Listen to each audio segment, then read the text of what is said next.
नमस्कार सभी को। मेरे चैनल में आप सभी का हार्दिक स्वागत है। आज मैं उपस्थित हूँ रविन्द्रनाथ टैगोर की लिखी कहानी दृष्टिदान। तो आइए कथानक प्रारंभ करते हैं।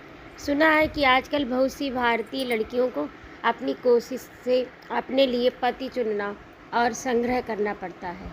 मैंने भी ऐसा ही किया है, किंतु देवता की मदद से। मैं बचपन से ही बहुत से व्रत, उपवास और शिव की पूजा करती आई हूँ। मैं पूरे 8 बरस की भी न हो पाई थी कि मेरा ब्याह हो गया, किंतु शायद पहले जन्म के पाप के कारण मैं अपने अच्छे पति को पाकर भी पूरा न पा सकी।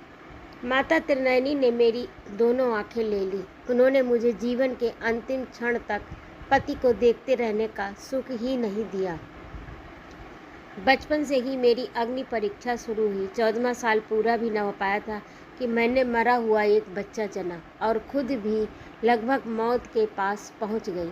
किंतु जीवन में जिसे दुख भोगने हैं वह भला मर कैसे सकती। जो दिया जलने के लिए पैदा हुआ उसमें तेल कम नहीं होता, वह तो रात भर जलकर फिर बुझता है। मरते मरते बस तो गई, किंतु देह की कमजोरी, मानसिक दुख या किसी कारण से हो, मेरी आंखों में दर्द शुरू हो गया। आंखें खराब होने लगी। मेरे पति उन दिनों डॉक्टरी पढ़ रहे थे।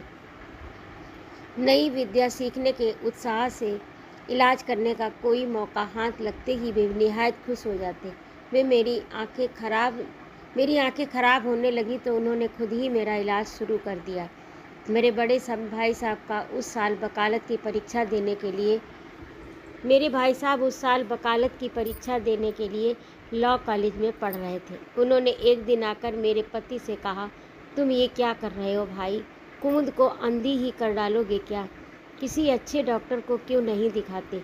मेरे पति ने कहा, अच्छा डॉक्टर क्या इलाज करेगा? दवा वगैरह तो सब मालूम ही है। भाई साहब को कुछ गुस्सा आया। बोले, तब तो फिर तुम में और तुम्हारे कॉलेज के प्रिंसिपल में कोई फ़र्क ही नहीं। पति ने कहा, तुम कानून पढ़ रहे हो, डॉक्टरी का तुम क्या जानो? जब तुम ब्याह कर